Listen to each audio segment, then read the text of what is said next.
En la clase anterior nos quedamos con el principio de función integral y dijimos que el notario no se concreta únicamente a redactar, a autorizar el instrumento que su cliente le solicita, sino que también tiene que saber de obligaciones previas, obligaciones simultáneas y obligaciones posteriores que él tiene que cumplir después de haber autorizado este instrumento público. Y estábamos viendo el ejemplo de una escritura de compraventa de bien inmueble.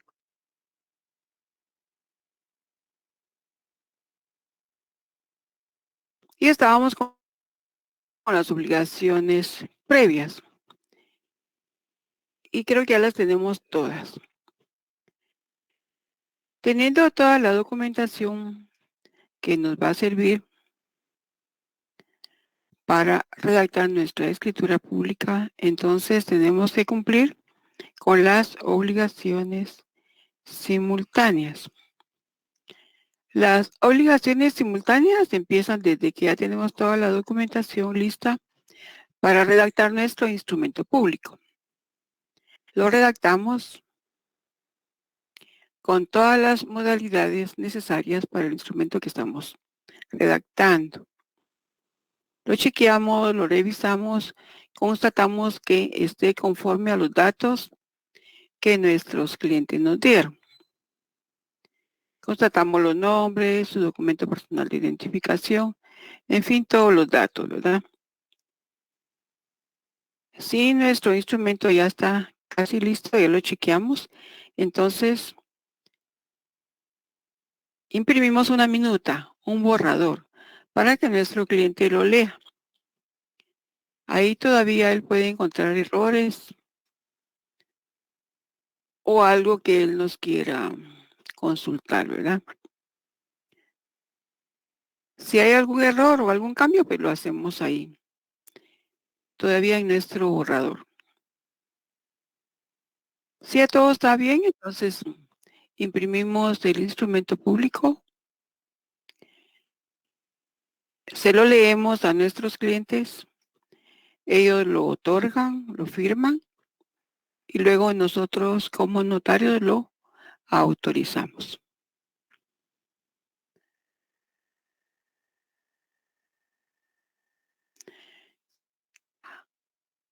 Habiendo cumplido con las obligaciones simultáneas, que son todas aquellas que realizamos en el momento de realizar el instrumento público, tenemos que cumplir con las obligaciones posteriores. Las obligaciones posteriores van a ser extender, primero tenemos que cubrir el impuesto, o sea, pagar el impuesto. Si es una primera venta, entonces vamos a cubrir el 12%. Pero si fuera una segunda venta, entonces vamos a cubrir el 3%. En el ejemplo que tenemos en nuestro libro de Introducción al Estudio del Derecho Notarial, tenemos ahí una escritura pública de compraventa.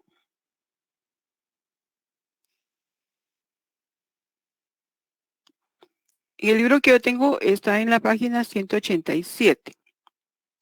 Y en la página 188, en la línea 34, se lee que es una subsiguiente venta.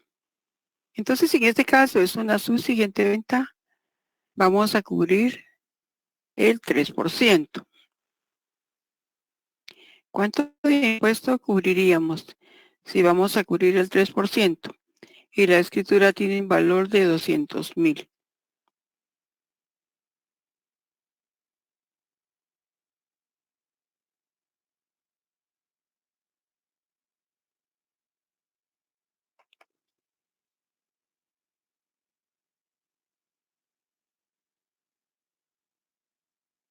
Ángel Pérez nos escribe 6,000 quetzales.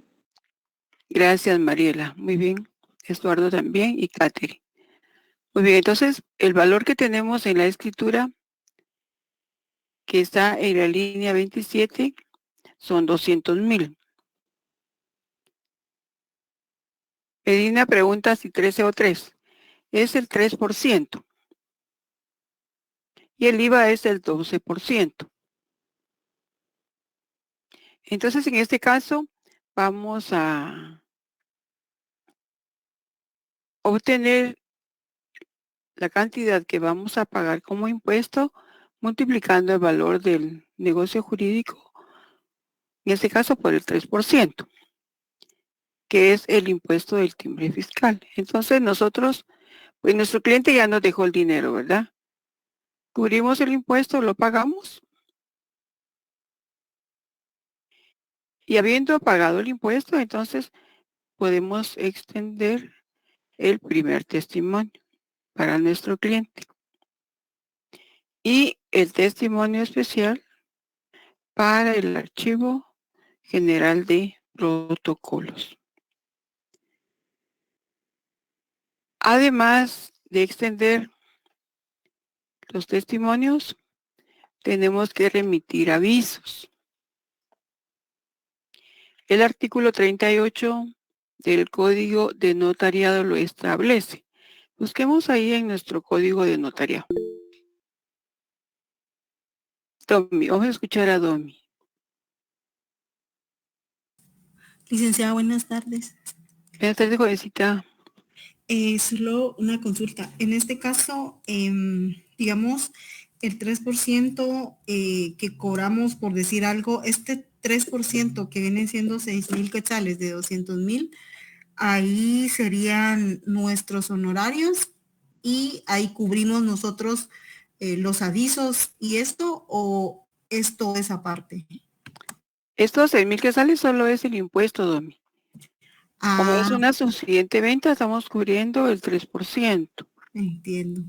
Muy bien, licenciada, gracias, muy amable. Muy bien, Domi. Buena Los tarde. honorarios, Perdón. perdón, Sergio, ahorita voy. Ok. Los honorarios los vamos a cobrar por aparte, ¿verdad? Es otro rubro, los honorarios. Vamos a escuchar a Sergio. La consulta, licenciada, buena tarde. En las ventas subsiguientes ya no se cobra el IVA. O ya no En se... las ventas subsiguientes ya no se cubre IVA, sino timbre fiscal. Ok, gracias. Muy bien.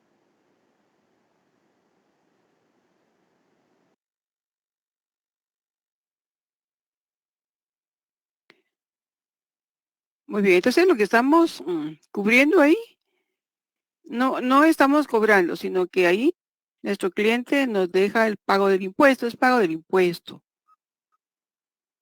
Lo que estamos cubriendo es el pago del impuesto, que en este caso, por ser una subsiguiente venta, vamos a cubrir timbre fiscal. Porque si fuera la primera venta, cubriríamos el 12%.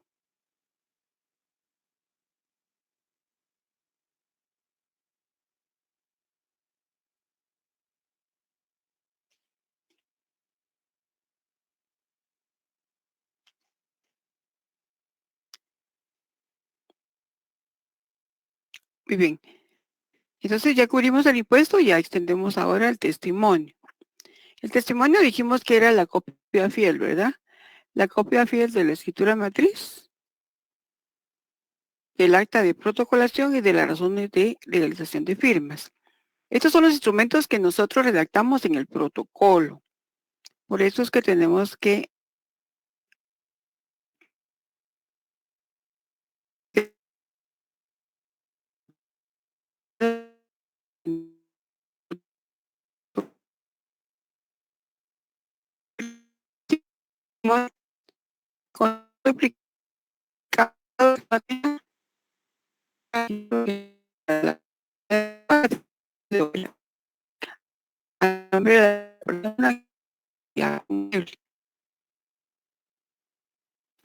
es como la obligación de enviar avisos.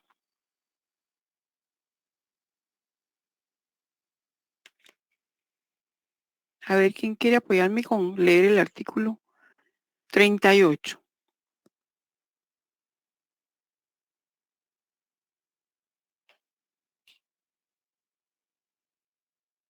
Artículo 38. Gracias, De María. artículo 38, con el objeto de posibilitar un mejor cumplimiento de las obligaciones de determinación, control y pago del impuesto sobre la venta y permuta de bienes inmuebles, alcabala, los notarios al intervenir en las escrituras por actos y contratos relacionados directamente con dicho impuesto deberán, dentro del término de 15 días de la fecha de autorización de la escritura, dar aviso a la Dirección General de Catastro y Avalúo de Bienes Inmuebles y las municipalidades respectivas y demás, cumplir con las normas siguientes. A. En los contratos de enajenación. Llenar y presentar el formulario correspondiente, el cual servirá de aviso de la enajenación. Dicho formulario indicará, número 1, nombre de los contribuyentes. 2, número de cédulas de vecindad de los mismos. 3, domicilio fiscal de los otorgantes. 4, número de identificación tributaria si lo tuvieren. 5, inmueble objeto del contrato. 6, número de inscripción en el registro de propiedad si lo tuviere. 7, número de la matrícula fiscal. 8, ubicación y superficie del inmueble, indicada en unidades del sistema métrico decimal. 9, valor de la enajenación. En B, en los actos de donación de bienes inmuebles. 1, nombre del donante y donatario. 2, números de las células de vecindad. 3, domicilio fiscal de los otorgantes. 4, número de identificación tributaria NIT. 5, relación del parentesco que tuvieran entre sí los otorgantes. 6, valor de la donación. C, en los actos o contratos de unificación de inmuebles de cualesquiera otros que no estén afectos al pago del impuesto. Número 1, fecha del acto o contrato. 2, nombre de los otorgantes. 3, número de sus cédulas de vecindad. 4, domicilio fiscal. 5, número de identificación tributaria NIT. 6, descripción de los inmuebles unificados con indicación de ubicación. 7, superficie en unidades del sistema métrico decimal. 8, número de matrícula fiscal. 9, datos que identifican la finca unificada. 10, número de inscripción de la finca unificada en el registro de la propiedad. D, en los casos de desmembración de inmuebles, en los casos que se formen fincas por división de otros inmuebles, deberán informar a la Dirección General de Catastro y Avalúo de Bienes Inmuebles DICABI los datos indicados en los incisos precedentes que fueren pertinentes y que correspondan a las nuevas fincas, dentro del término de 15 días en que se inscriba la desmembración del registro de la propiedad, aportando los planos de distribución del terreno y, en su caso, de la distribución del inmueble, terreno y construcción. Los notarios que dejaren de remitir los formularios y avisos que se mencionan en este artículo serán sancionados con multa pecuniaria administrativa, además de las establecidas en este código. Gracias, Mariela, muy amable. Entonces, como vemos, este artículo, el que estamos leyendo es el artículo 38 del Código de Notaría. Tenemos una obligación de remitir estos avisos. En la literal A se refiere a los casos de enajenación. Lo que estamos nosotros acá comentando es una enajenación de bienes, una compra-venta. Entonces tenemos que remitir ese aviso al DICABI, o sea, a la Dirección General de Catastro y Avalúo de Bienes Inmuebles, y a la municipalidad de donde corresponda el bien. Esos son los avisos que tenemos que remitir y tenemos 15 días para enviarlos. Y al enviar esos avisos tenemos que cumplir con los datos que establece la literal A de este artículo. Si fuera donación de bienes inmuebles, tendríamos que cumplir lo de la literal B. Si fuera unificación, lo de la literal C, etcétera, ¿verdad? Entonces, en este caso, tenemos obligación de remitir los avisos. Avisos tanto a la municipalidad como a la Dirección General de Catastro y Avalúo de Bienes Inmuebles.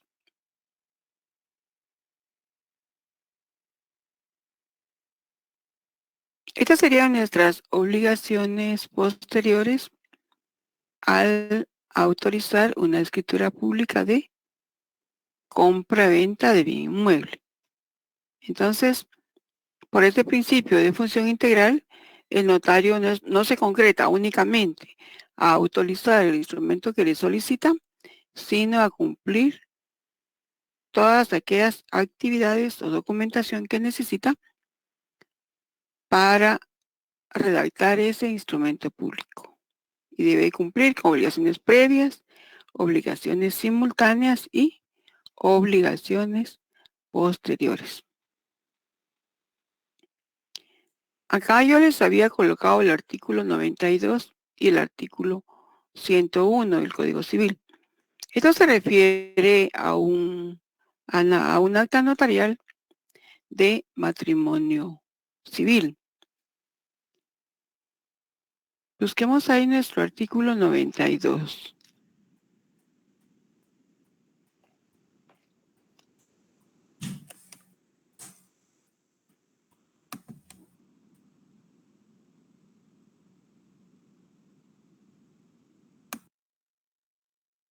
Buenas tardes, licenciada. ¿Quiere que se lo lea? Gracias, Saraí, si fuera tan amable. Ok. Sería artículo 92. El matrimonio es del Código Civil, ¿verdad? Sí. Del Código Civil, sí, exactamente. El matrimonio debe autorizarse por el alcalde municipal o el concejal que haga sus veces, o por un notario hábil legalmente para el ejercicio de su profesión. También podrá autorizarlo el ministro de cualquier culto que tenga esa facultad, otorgada por la autoridad administrativa que corresponde. Gracias. ¿Y el 101 si fuera tan fina? Sí, no tenga pena. Gracias. Artículo 101. Las actas de matrimonio serán asentadas en un libro especial que deberán llevar las municipalidades. Los notarios harán constar el matrimonio en acta notarial que deberá ser protocolizada, y los ministros de los cultos en libros debidamente autorizados por el Ministerio de Gobernación. Muchas gracias. Entonces, este es un ejemplo de una obligación posterior. También tenemos obligaciones previas, obligaciones simultáneas y obligaciones posteriores. En las obligaciones previas, pues tenemos que tener toda la documentación a la vista que establece el artículo 93. Ahí aparecen las formalidades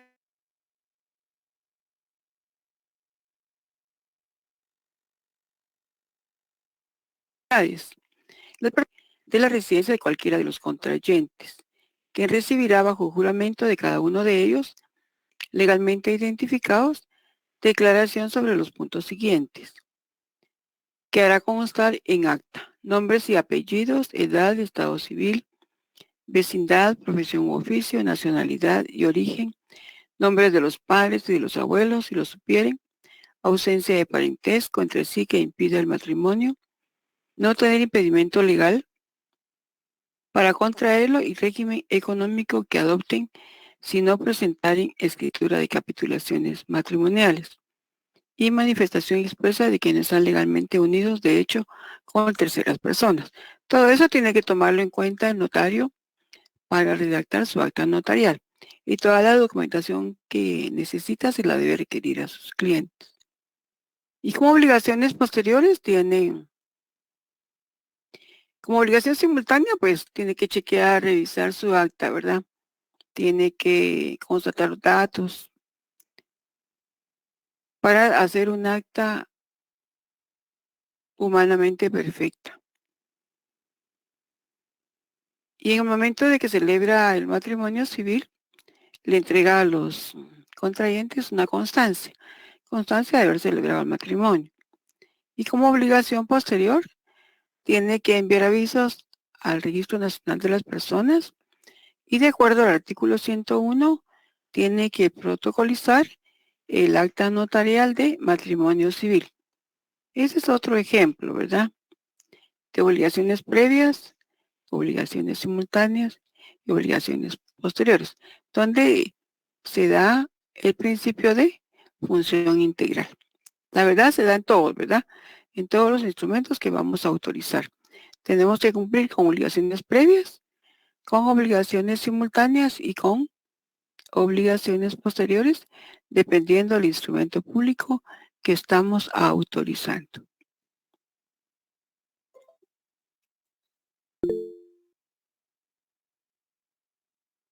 Vamos a escuchar a Ligia. Muy buena tarde, licenciada. Perdone, tengo una duda. Vamos a escuchar a Ligia. El artículo 92, en ese artículo se tienen que dar las tres obligaciones, las previas, las simultáneas, ¿y cuál es la otra que dijo? Las posteriores, no. Yo les puse estos dos artículos, pero les leí también el artículo 93. El artículo 92 lo que establece es que nosotros como notarios estamos facultados para celebrar matrimonios civiles. El artículo 93 nos establece toda la formalidad. ¿Qué documentos le vamos a pedir nosotros a nuestros clientes para tener toda esa información? Certificación de nacimientos, documentos personales de identificación. Tenemos que indagar en cuanto al régimen económico, qué régimen van a llevar, si tienen los nombres de sus apellidos, nombres de sus abuelos paternos y maternos, todos los datos que necesitamos, ¿verdad? Todas esas van a ser previas. Las simultáneas van a ser cuando nosotros elaboremos el acta notarial y celebremos el matrimonio. Bueno, las previas en el 93. Toda la documentación que necesitamos se establece en el artículo 93. Entonces, de ahí nosotros desprendemos qué documentación necesitamos para saber su nombre completo, para saber si hay algún vínculo entre ellos. Entonces, les pedimos documentación, ¿verdad? Certificado de nacimiento, documento personal de identificación. Tenemos que tener toda la documentación, ¿verdad? Que esas serían las obligaciones previas. Muy bien. Gracias, licenciada. Muy bien.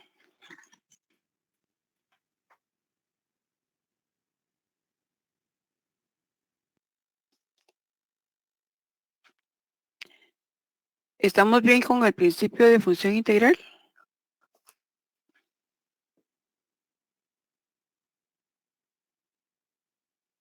Sí, licenciada, gracias. Sí, licenciada. Es decir, que todos los contratos y todo lo que se haga el notario tiene que llevar esos principios. Es correcto, ¿verdad?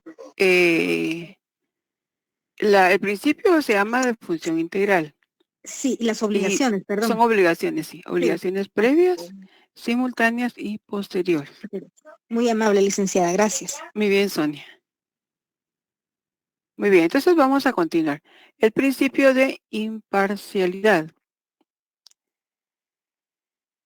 Por este principio de imparcialidad, el notario debe atender a los clientes de igual forma, tanto al vendedor como al comprador. Tiene que explicarles lo mismo a los dos, tiene que atenderlos de igual forma. No tiene que tener él ningún privilegio con ninguno de los dos, sino que tiene que atenderlos igual por la imparcialidad. Y nuestra base legal es el artículo 7 y el artículo 77. El 77 ya lo hemos leído.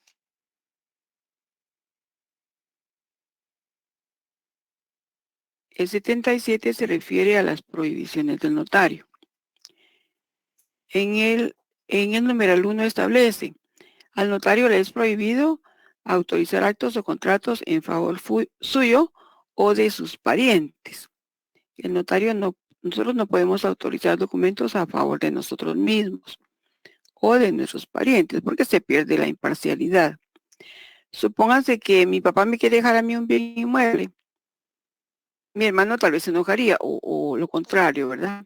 Entonces se pierde la imparcialidad.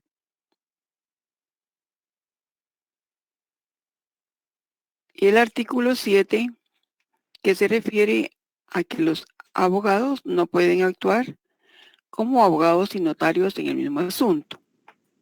Ya lo hemos leído también, el artículo 7 establece, los abogados titulares de las instituciones de crédito No podrán autorizar los documentos en que comparezcan o tengan interés directo dichas instituciones, salvo las actas de sorteo y remate. Hay una excepción, ¿verdad?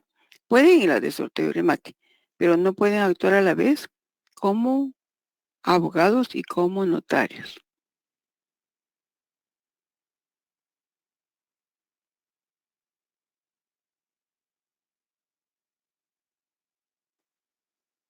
Bien, entonces ese es el principio de imparcialidad. El siguiente principio es el principio de exactitud.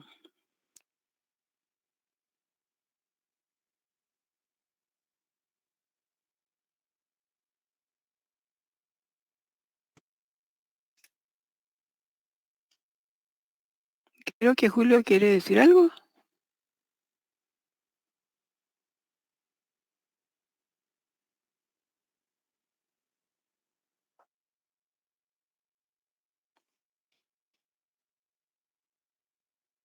Por este principio de exactitud, nosotros los notarios y las notarias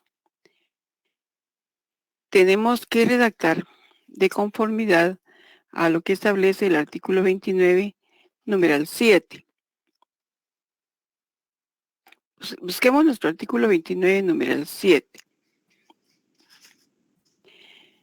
Los instrumentos públicos contendrán el numeral 7, la relación fiel, concisa y clara del acto o contrato. Nosotros tenemos que lograr la exactitud en cuanto a datos, en cuanto a la información que tenemos con documentación y la información que estamos consignando en nuestros instrumentos públicos. El artículo 29, numeral 7, Jessica. Entonces les decía que debe ser la relación fiel, concisa y clara del acto o contrato. Y yo estaba leyendo acá que la claridad que establece conciso y claro, ¿verdad? La claridad se da cuando el pensamiento del autor se capta sin esfuerzo, o sea, entendemos con claridad lo que el notario está escribiendo. Y debe ser conciso.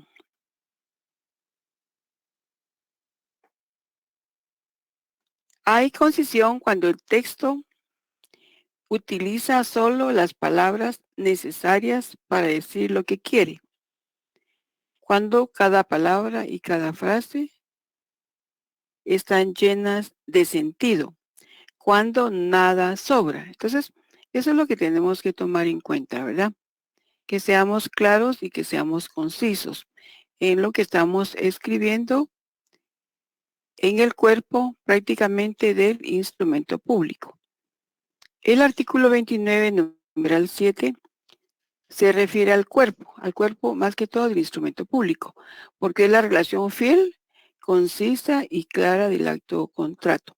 Tenemos que tener cuidado, ¿verdad? Porque a veces tenemos alguna escritura pública anterior, digamos, y ahí la tomamos nosotros como modelo para otra escritura. Entonces tenemos que tener cuidado de no dejar datos de la anterior escritura, ¿verdad?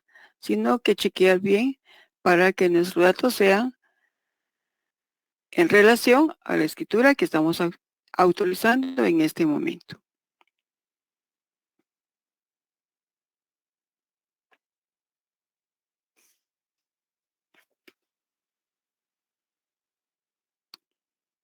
Luego el principio de colaboración oficial.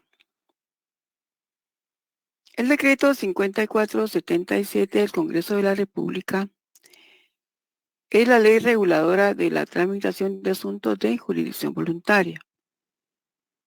Ahí se establece en el artículo 3 claramente, en el juego que tenemos de nuestro código de notariado, aparece el decreto 5477. Busquémoslo ahí en nuestro código.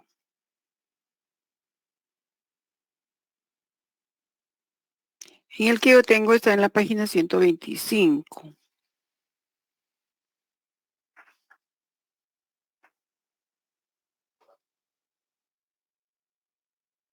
Por este principio de colaboración oficial, el notario puede requerir la colaboración que sea necesaria a las autoridades, a fin de obtener los datos e informes que sean indispensables para la tramitación de sus expedientes.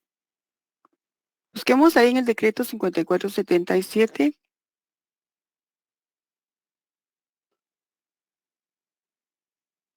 el artículo 3.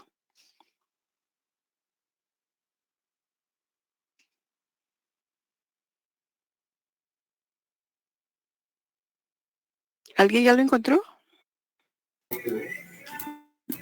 Ya lo encontré. Gracias, Amilcar, ¿me lo puede leer? Gracias. Claro, con gusto. Buenas noches, licenciada. Hecho, jovencito. Artículo 3. Colaboración de las autoridades. Los notarios por medio de oficio podrán requerir de las autoridades la colaboración que sea necesaria, a fin de obtener los datos e informes que sean indispensables para la tramitación de los expedientes. Cuando no le fueren proporcionados después de requeridos 3 veces, podrá acudir al juez de primera instancia de su jurisdicción para apremiar al requerido. Gracias, Amilcar. Entonces tenemos esa facultad, ¿verdad? Porque muchas veces necesitamos documentación y no nos la dan, cuesta que nos la den. Pero si después de requerir 3 veces no la obtenemos, podemos acudir al juez de primera instancia para que la institución nos dé esta documentación. Ese es el principio de colaboración oficial.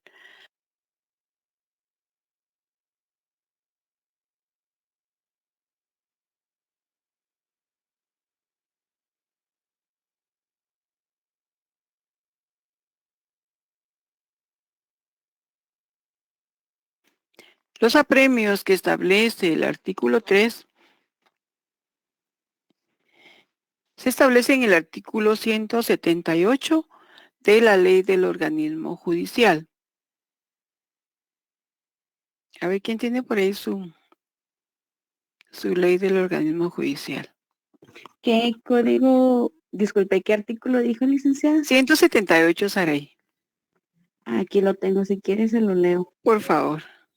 Ok, artículo 178, apremios. Los apremios son apercibimiento, multa o conducción personal que se aplicarán según la gravedad de la infracción, salvo cuando la ley disponga otra cosa. Muchas gracias. Entonces, esos son los apremios, ¿verdad? Apercibimiento, multa o conducción personal.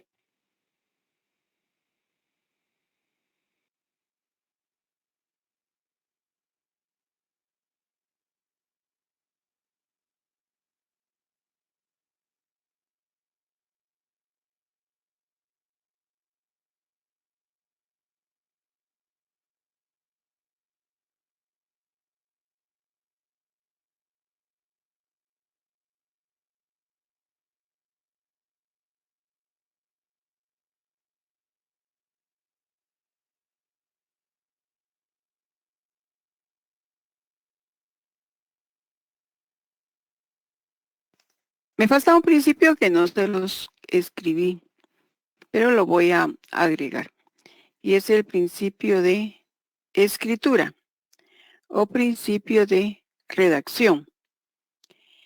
Y nuestra base legal es el artículo 13 del Código de Notariado, cuando establece que en el protocolo deben llenarse las formalidades siguientes. Los instrumentos públicos se redactarán en español y se escribirán a máquina o a mano de manera legible y sin abreviaturas. Esto se refiere a la redacción, ¿verdad? Nosotros no podemos escriturar o redactar en otro idioma que no sea el español. Y podemos hacerlo a máquina o a mano, ¿verdad? Dentro de la máquina se entiende la computadora. Pero lo importante es que si lo hacemos a mano,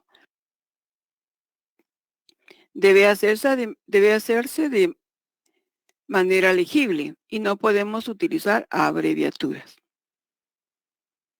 El artículo 13, numeral 1. Cuando redactamos también es importante que tomemos en cuenta las reglas de la gramática. ¿Se recuerdan sus reglas de la gramática? Cuando utilizamos el punto, cuando punto y coma, cuando dos puntos, cuando usamos mayúsculas. Es el principio de escritura o de redacción. Si nosotros separamos sílabas, pues tenemos que respetar, ¿verdad? La forma de separación de sílabas.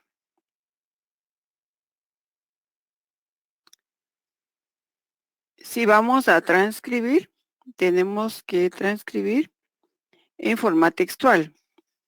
Y al iniciar tenemos que utilizar comillas al inicio y al final. Si queremos utilizar puntos suspensivos, podemos utilizarlos. Los puntos suspensivos son 3. Y sirve para expresar una pausa o una suspensión. O para marcar una interrupción. Si no queremos completar el texto, ¿verdad? Podemos consignar los 3 puntitos, que son puntos suspensivos. También si lo que queremos es escribir una interrogante, tenemos que utilizar los signos de puntuación.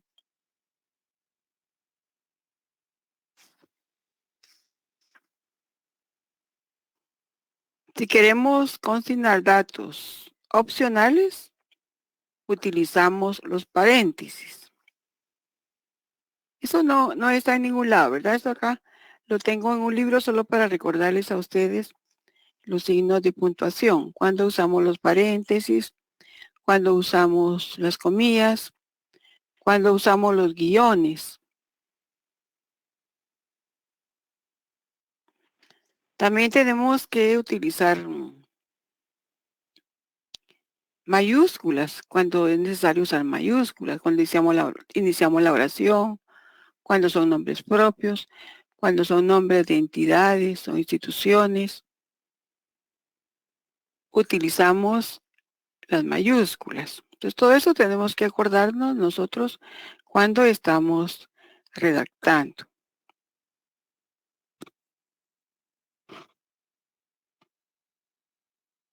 Si queremos que los nombres de nuestros clientes resalten, pues podemos ponerles con negritas, ¿verdad? Para que se destaquen los nombres, para resaltar el nombre o destacar esos nombres.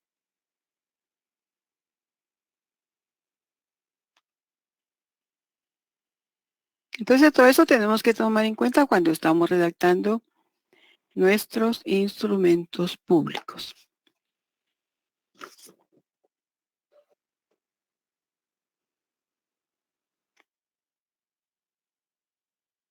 Muy bien, ¿vamos bien, chicos?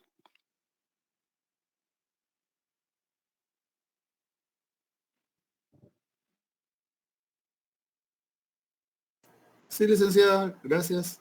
Sí. Gracias, muy bien, muchas gracias. Todo bien, ¿de acuerdo? Vamos a continuar entonces.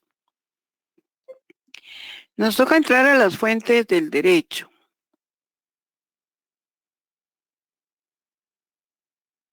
Conocemos que las fuentes del derecho son la doctrina, la jurisprudencia, la costumbre y la ley. La doctrina, pues ya sabemos que es lo escrito por autores nacionales y extranjeros, en este caso sobre derecho notarial. Que la jurisprudencia nos va creando reglas, que la costumbre crea prácticas y usos. Pero para derecho notarial, la única fuente del derecho notarial va a ser la ley.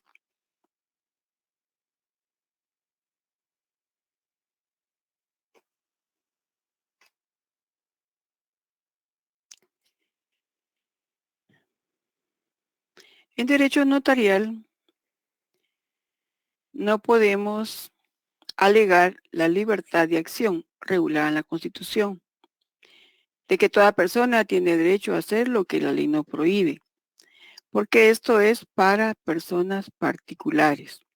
Pero en el caso del notario únicamente puede tomar en cuenta lo que la propia ley establece.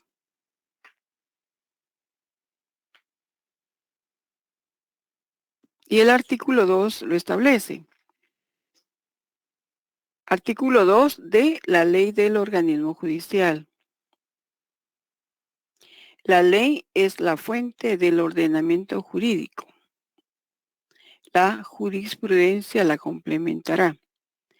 La costumbre regirá solo en defecto de ley aplicable o por delegación de la ley, siempre que no sea contraria a la moral, al orden público y que resulte probada.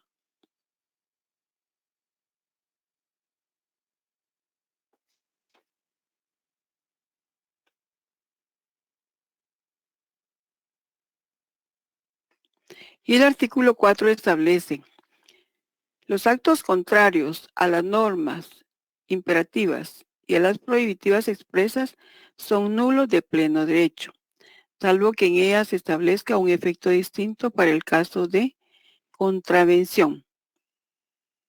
Entonces nosotros como notarios únicamente podemos aplicar la ley, tal como lo establece la ley del organismo judicial.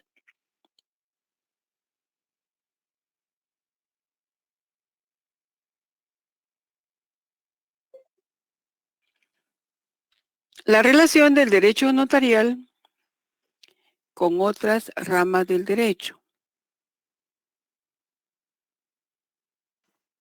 El derecho notarial tiene relación con muchas ramas del derecho. Aquí les pongo algunas, ¿verdad? Con la Constitución Política de la República de Guatemala, con el derecho civil, con el derecho mercantil, con el derecho procesal civil, con el derecho administrativo, con el derecho registral, tributario y con la ley del organismo judicial.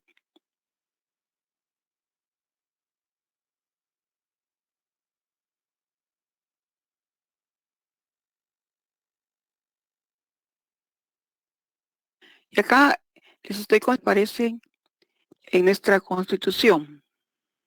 Tenemos el artículo 2 que ya leímos y que se refiere a deberes del Estado. Entonces hicimos la relación que el Estado debe garantizarnos la seguridad y que la seguridad se traduce también en una seguridad jurídica. Acá les consigné los artículos en la parte de abajo. Luego está el artículo 30 y el artículo 31.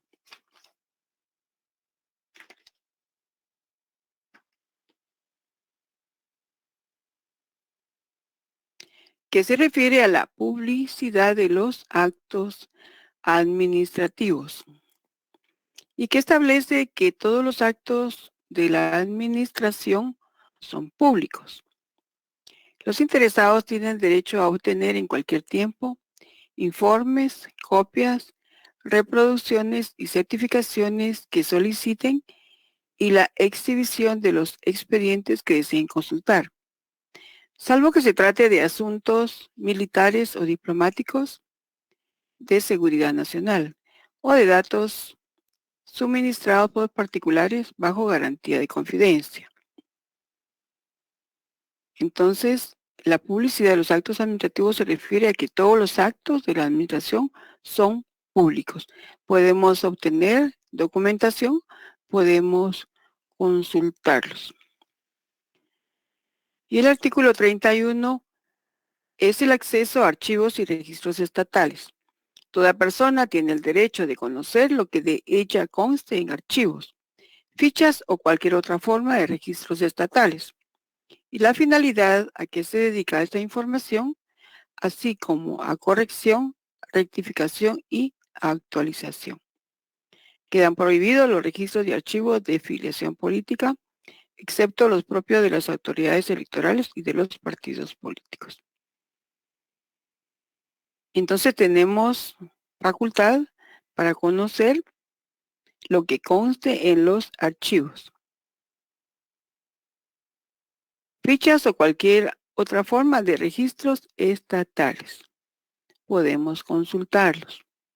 El siguiente artículo es el de propiedad privada. Busquemos ahí el artículo 39.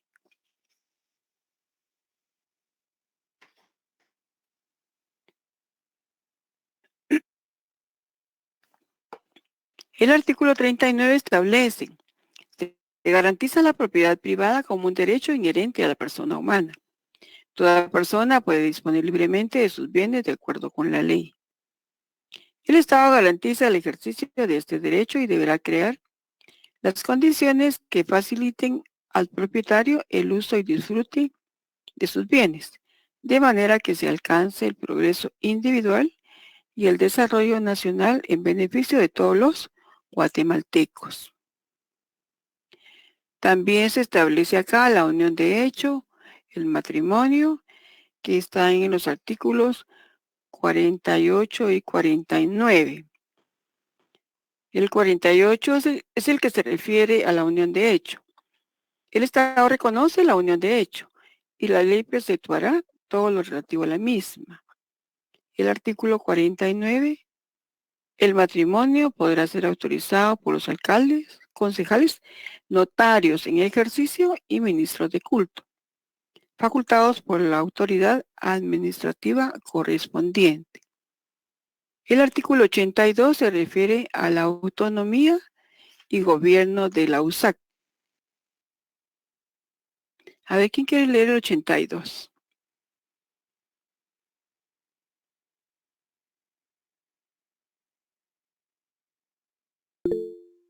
Artículo 82. Autonomía de la Universidad de San Carlos de Guatemala.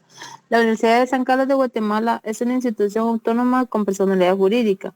En su carácter de única universidad estatal le corresponde con exclusividad dirigir, organizar y desarrollar la educación superior del Estado y la educación profesional universitaria estatal, así como la difusión de la cultura en todas sus manifestaciones.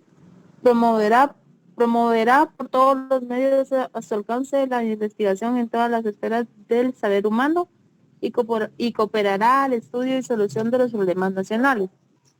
Se rige por su ley orgánica y por sus estatutos y reglamentos que ella emita, debiendo observarse en la conformidad de los órganos de dirección el principio de representación de sus catedráticos titulares, sus graduados y sus estudiantes.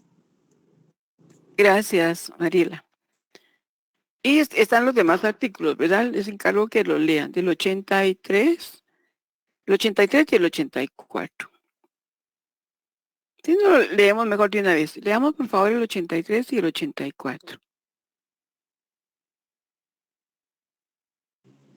Artículo 83. Gobierno de la Universidad de San Carlos de Guatemala. El gobierno de la Universidad de San Carlos de Guatemala corresponde al Consejo Superior Universitario, integrado por el rector, quien lo preside, los decanos de las facultades, un representante del colegio profesional egresado de la Universidad de San Carlos de Guatemala, que corresponde a cada facultad, un catedrático titular y un estudiante por cada facultad. Artículo 84. Asignación presupuestaria por la Universidad de San Carlos de Guatemala. Corresponde a la Universidad de San Carlos de Guatemala una asignación privativa no menor del 5% del presupuesto general de ingresos ordinarios del Estado, debiéndose procurar un incremento presupuestal adecuado al aumento de su población estudiantil o al mejoramiento del nivel académico. Muchas gracias, Mariela. Son datos importantes, ¿verdad?, que nosotros debemos conocer. Y el artículo 154, busquemos por ahí el 154.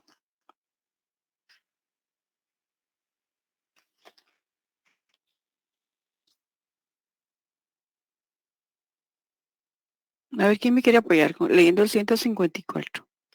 Ya, licenciada. Gracias. Función pública y sujeción a la ley. Los funcionarios son depositarios de la autoridad, responsables legalmente por su conducta oficial, sujetos a la ley y jamás superiores a ella. Los funcionarios y empleados públicos están al servicio del Estado y no de partido político alguno. La función pública no es delegable, excepto en los casos señalados por la ley y no podrá ejercerse sin prestar previamente juramento de fidelidad a la Constitución. Muchas gracias. Nosotros en un momento dado podemos ser funcionarios públicos, pero cuando nosotros cometemos algún delito, ¿verdad? Entonces, ahí sí nos toma como funcionarios públicos. Pero acá lo importante es que la función pública no es delegable. Nosotros no podemos delegar esta función pública que el Código de Notariado nos da, que es el respaldo de la fe pública. No puede delegarse únicamente cuando la propia ley lo establece. Entonces, acá sí nos delegan la fe pública el Estado a través del Código de Notariado, el artículo 1. Si la función pública no es delegable, el Estado no la puede delegar, excepto en los casos señalados por la ley. Y en este caso, el caso señalado es el artículo 1 del Código de Notariado.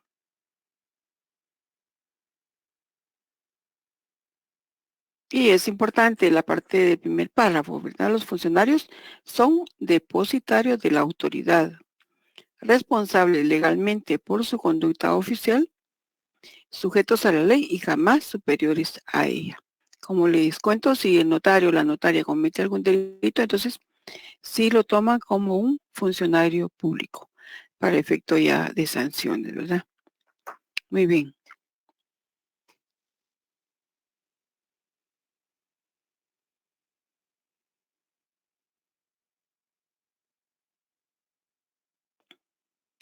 La relación con el derecho civil. La relación del derecho civil con el derecho notarial es bastante íntimo, ¿verdad? Realmente la mayoría de instituciones que aparecen, el notario las utiliza. El código se divide en libros, dentro de los cuales se encuentran figuras jurídicas pertinentes al derecho notarial, como la familia, las personas, los bienes, la propiedad, el registro de la propiedad, la sucesión hereditaria, obligaciones, contratos en particular. Ahí estudiamos nosotros todos los negocios jurídicos en nuestros cursos de obligaciones. Entonces, casi la mayoría de cosas que nosotros vemos en derecho civil, lo aplicamos en derecho notarial.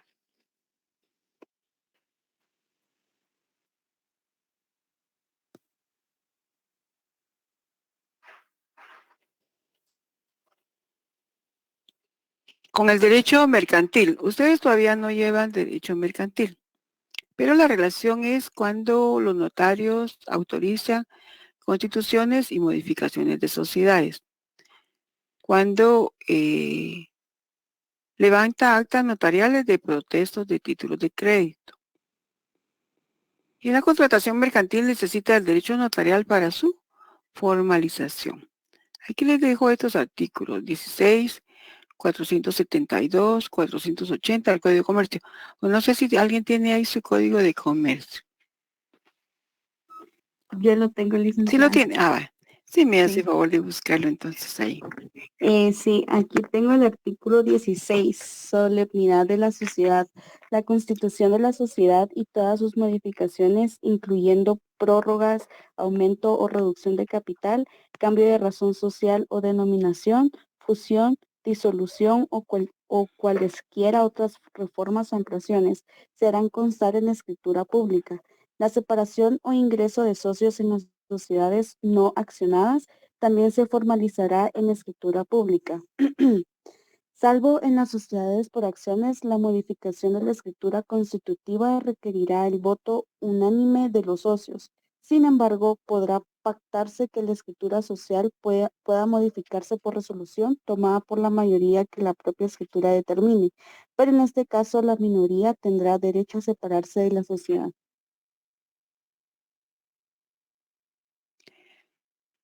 La molesto con los otros artículos si fuera tan amable.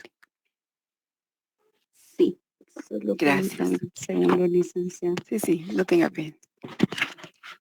472. Eficacia del protesto. El protesto se practicará con intervención del notario y su omisión producirá la caducidad de las acciones del Regreso. El protesto solo será eficaz si se ha hecho en tiempo y cumpliendo con lo establecido en esta sección. Y el artículo 480, requisitos. El protesto se hará constar por razón puesta en el cuerpo de la letra o en hoja adherir a ella. Además, el notario que lo practique levantará acta en la que se asiente. 1. La reproducción literal de todo cuanto consta en la letra. 2. El requerimiento al girado o asistente para aceptar o pagar la letra con la indicación de si esa persona estuvo o no presente.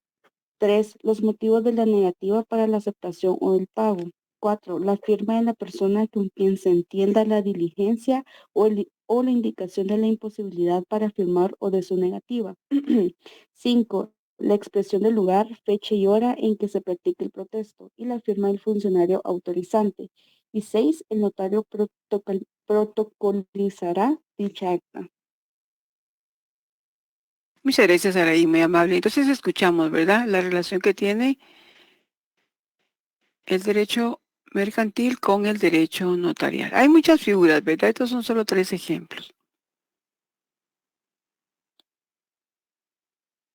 La relación con el derecho procesal civil y mercantil. Busquemos ahí nuestro Código Procesal Civil y Mercantil. Acá abajito les puse los artículos. Los notarios pueden ser notificadores y discernir cargos. Eso se establece en el artículo 33 del Código Procesal Civil y Mercantil. Busquemos ahí en nuestro código.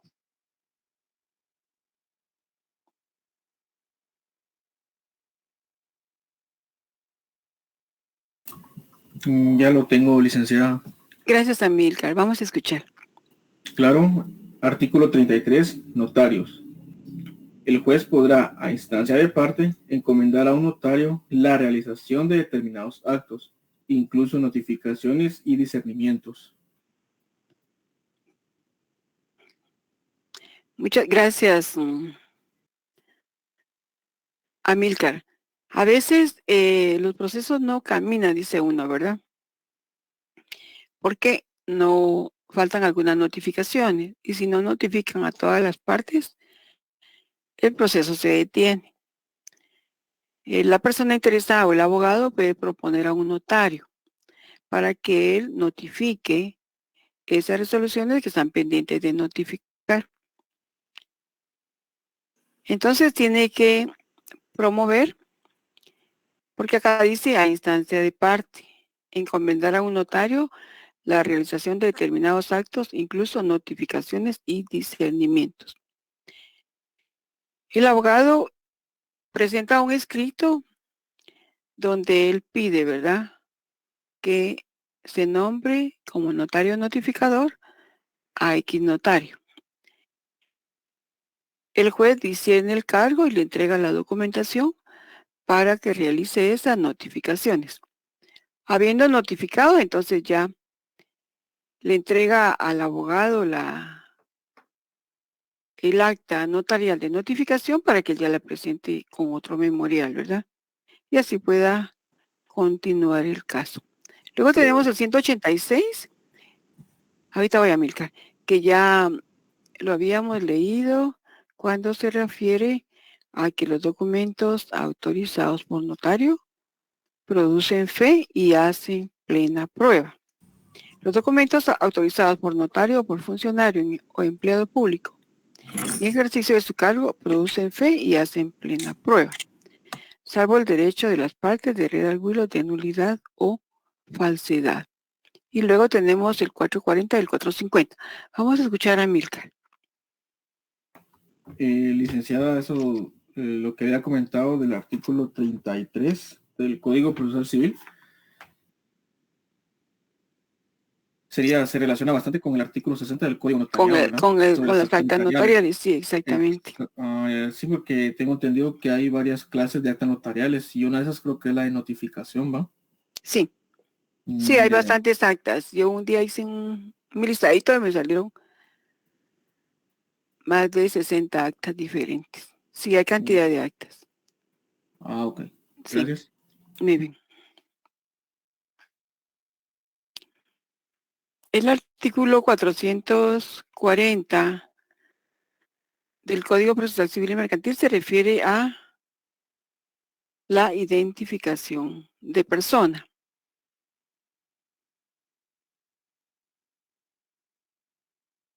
Y el 450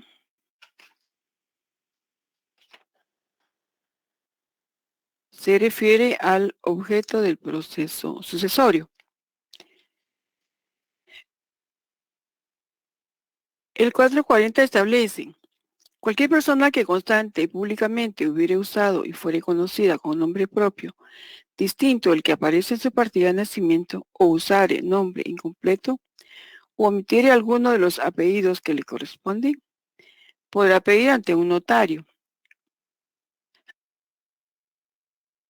conforme a lo establecido en el Código Civil, su identificación, la que se hará constar en escritura pública.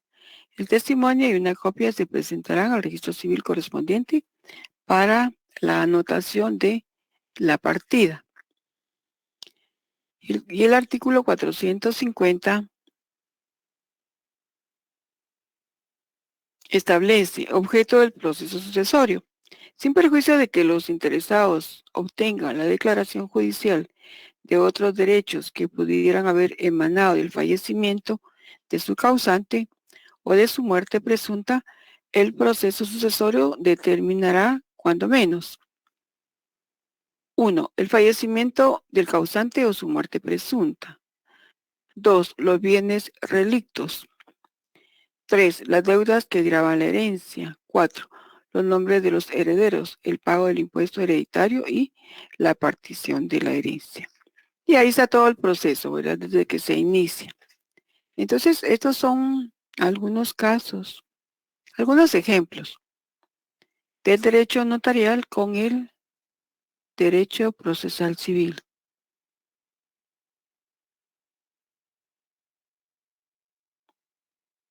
La relación con el derecho administrativo. El notario tiene muchas obligaciones ante la administración pública. Por ejemplo, si nosotros vamos a cartular, si vamos a escriturar, tenemos obligación de pagar apertura. Leímos en clase pasada el artículo 11, que se refiere al pago de los 50 quetzales, que tenemos que pagar cada año por derecho de apertura. Habiendo pagado apertura, pues ya podemos escriturar. Y como hemos visto en los ejemplos que hemos comentado en clase, por ejemplo, de la compra-venta de bienes inmuebles que hoy comentábamos, y el principio de función integral, tenemos que remitir avisos. Si nosotros hemos cancelado alguna escritura, el artículo 37 establece que tenemos que remitir avisos de esa escritura cancelada. Si hemos autorizado un matrimonio civil, tenemos que remitir avisos al Registro Nacional de las Personas. Tenemos que cubrir impuestos. En el caso de la compra-venta de bien inmueble, tenemos que cubrir los impuestos que correspondan, ya sea un acta, ya sea una primera venta o sea una subsiguiente venta, etcétera, ¿verdad? Entonces, tenemos que cubrir impuestos dependiendo del instrumento público que estamos autorizando. Si fuera una donación entre vivos, también tenemos que cubrir impuesto al valor agregado. Si estamos autorizando un mandato, tenemos que cubrir timbre fiscal. Si estamos autorizando un acta notarial de matrimonio, por ejemplo, tenemos que cubrir impuestos. El acta notarial cubre 10 quetzales de timbre notarial y 50 centavos de timbre fiscal por hoja. Si estamos autorizando una auténtica de copia de documentos o una auténtica de firma, cubre los mismos impuestos, 10 quetzales de timbre notarial y 5 quetzales de timbre fiscal. Entonces, dependiendo del instrumento público que estemos autorizando, así vamos a cubrir los impuestos. Tenemos obligación de extender testimonios. El artículo 37 establece que de cada escritura que nosotros autoricemos, tenemos obligación de extender testimonios dentro de los 25 días hábiles de la autorización. Entonces tenemos obligaciones ante la administración pública, ante el Archivo General de Protocolos. Tenemos obligación de elaborar razón de cierre.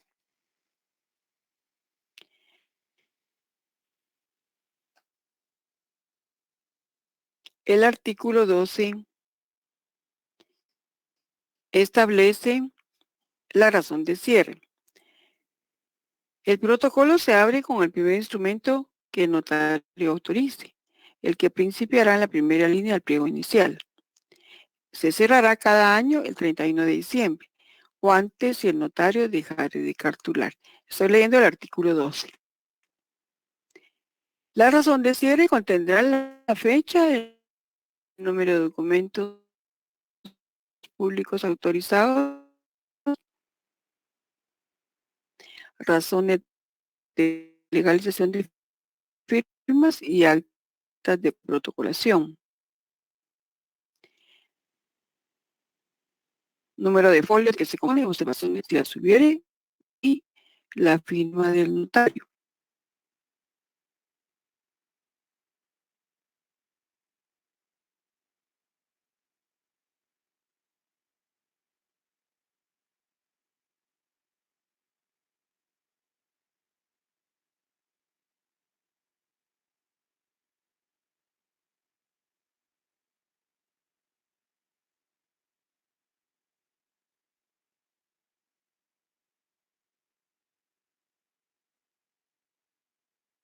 También tenemos en el libro que yo tengo en la página 202, podemos leer la razón de cierre. Se las voy a leer acá. Razón de cierre. Nací en Guatemala, 31 de diciembre de 2019. Yo, Neri Roberto Muñoz, notario.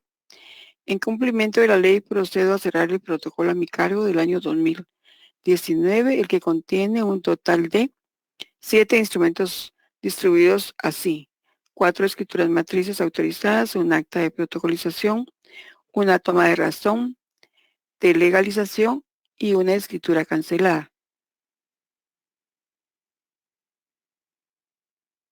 El protocolo consta de 9 folios, incluyendo el presente, en fe de lo cual firmo la presente y firma el notario. Es ejemplo de una razón de cierre.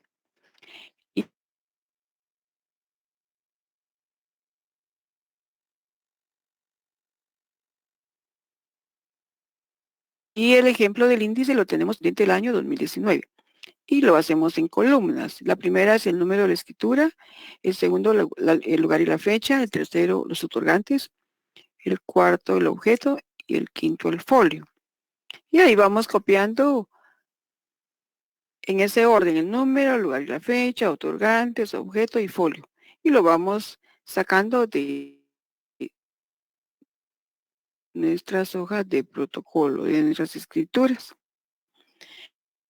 Y al final cerramos y no habiendo autorizado más instrumentos en esta hoja de papel tamaño oficio, de papel bond tamaño oficio, en ese Guatemala, el 31 de diciembre de 2019. Entonces tenemos obligación de elaborar nuestra razón de cierre y el índice cuando cartulamos, ¿verdad? Cuando escrituramos. Y el artículo 18 establece: el notario mandará empastar el protocolo dentro de los 30 días siguientes a su cierre. Entonces también tenemos obligación de empastar nuestro protocolo. Y así hay otras obligaciones, ¿verdad? Administrativas. Estas son un ejemplo. La relación con el derecho registral.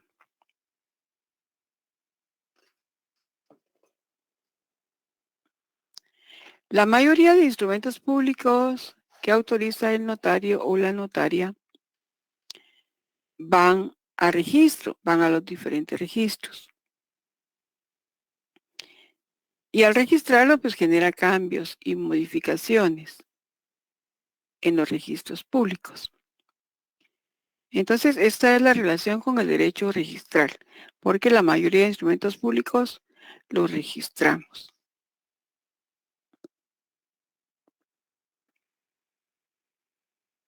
¿Qué registros conocen ustedes?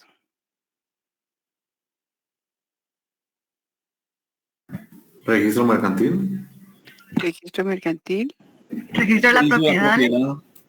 registro de propiedad. Registro El de DIGICAM. las personas jurídicas. Muy bien, dije CAM, personas jurídicas. RENAP. El Registro Nacional de las Personas.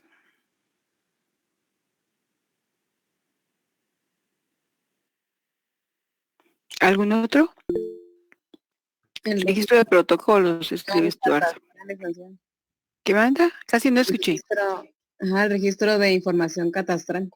Muy bien, de información catastral. El RENAP, Re- dice. El REGAE. El RENAP, o sea, ajá, sí, el RENAP, muy bien. En el registro mercantil, ¿qué registramos? las empresas mercantiles y las sociedades.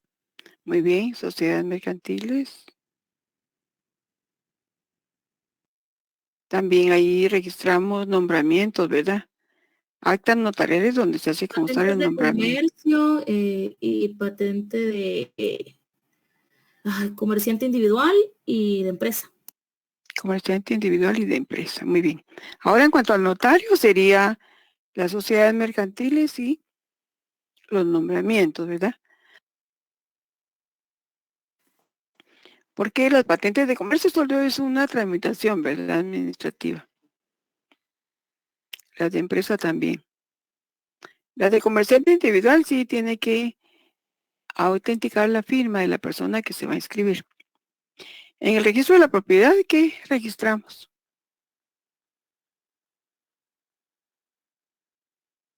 Las compraventas, donaciones.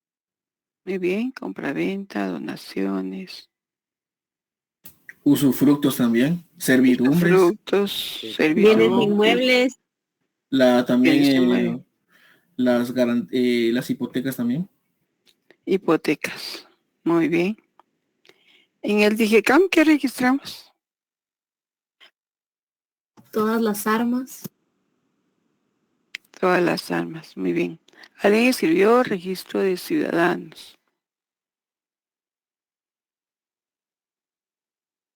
Muy bien. El REPEJU es el registro de personas jurídicas, ¿verdad?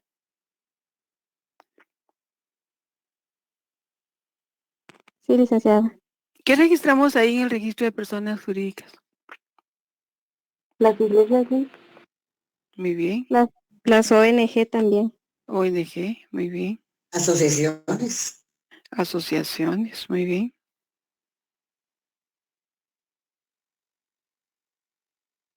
En el Registro Nacional de las Personas, ¿qué registramos? Nacimientos y defunciones. También Defunciones, ausencias. ausencias. Matrimonios también. Muy bien, matrimonio. Divorcios. Identificaciones de personas, de terceros. Muy bien.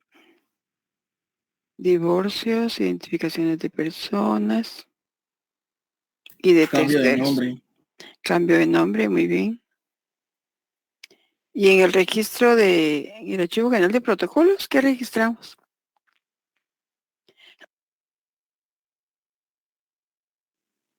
Buenas noches, licenciada. Las escrituras que hace el notario. ¿Pero qué clase de escritura elige? Las escrituras De compraventa. ¿Será que registramos compra-venta en protocolos? Los testimonios. Los testimonios, muy bien. Glenda y Glenda y Helen, muy bien. notariales, licenciada. Los mandatos. Miren, actas notariales, recuérdense que al archivo solo enviamos lo que redactamos en el protocolo. Actas notariales, Escrituras matrices. las escrituras matrices, sí. Pero cuando mandamos testimonios, nos registramos, porque ellos no nos devuelven los testimonios, ellos los guardan, los encuadernan, para que cuando alguien necesite y el notario no esté o algo pase, Ellos tienen el testimonio especial. Pero hay algo que registramos en el Archivo General de Protocolos. ¿Qué será? Los mandatos. Los mandatos, muy bien. Mandatos, testamentos. Pero los testamentos siempre es un testimonio, ¿verdad? Porque eso es lo que mandamos en plica. Más que todos los mandatos. También ahí está el registro de notarios. Si alguien quiere autenticar alguna firma de alguien, ¿verdad? O que les autentiquen ahí. Entonces ahí está también el registro de notarios. Pero lo que sí registran es mandatos, ¿verdad? El registro de mandatos. En el registro de información catastral, ¿qué registramos?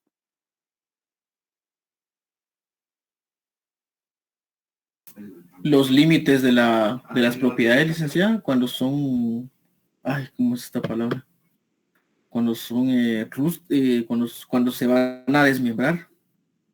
Los límites de las propiedades, sí. Más que todo lleva un control, ¿verdad?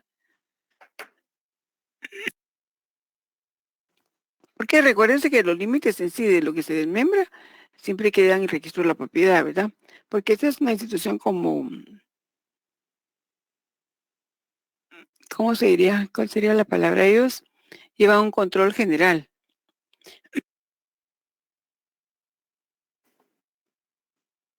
¿Usted ha registrado límites de la propiedad ahí?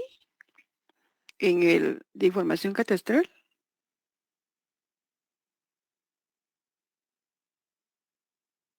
No.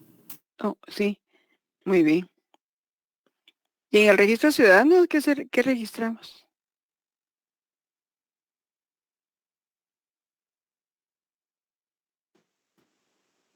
El padrón electoral, licenciada. Sí, ¿verdad? Tenemos ahí. Ahí está el padrón electoral, ¿verdad? Hay unos centros comerciales, hay mesitas, ¿verdad? Donde uno se puede ahí inscribir. En el registro de ciudadanos. Muy bien. Glenda, creo que me quiere... política, licenciada? ¿Qué manda? Toda afiliación política, todo partido político. Sí, toda afiliación. Ajá, toda afiliación política. Gracias. La de moda, ¿verdad? Exactamente. Tal vez no sea la palabra de moda. Estamos en ese tiempo. Con tantos. Sí, saber qué vamos a hacer. Claro, Ligra, gracias. Muy bien. Glenda, ¿me quería preguntar algo? No, licenciada, buenas noches. Era solo que iba a comentar que lo que se inscribe en el Archivo General de Protocolos son los mandatos. Exactamente, sí. Eso es lo que registramos, porque cuando registramos llevamos la documentación con duplicado, registran y nos devuelven, ¿verdad? En cambio, en el caso de los testimonios especiales, solo remitimos, ellos no nos devuelven. Lo que nos dan es una constancia de haber cumplido, ¿verdad? Jóvenes, ya son las 18:55. Nos tenemos que ir a nuestra otra clase. Entonces, aquí nos quedamos con el derecho a registrar. Continuamos en la próxima clase y les deseo feliz noche.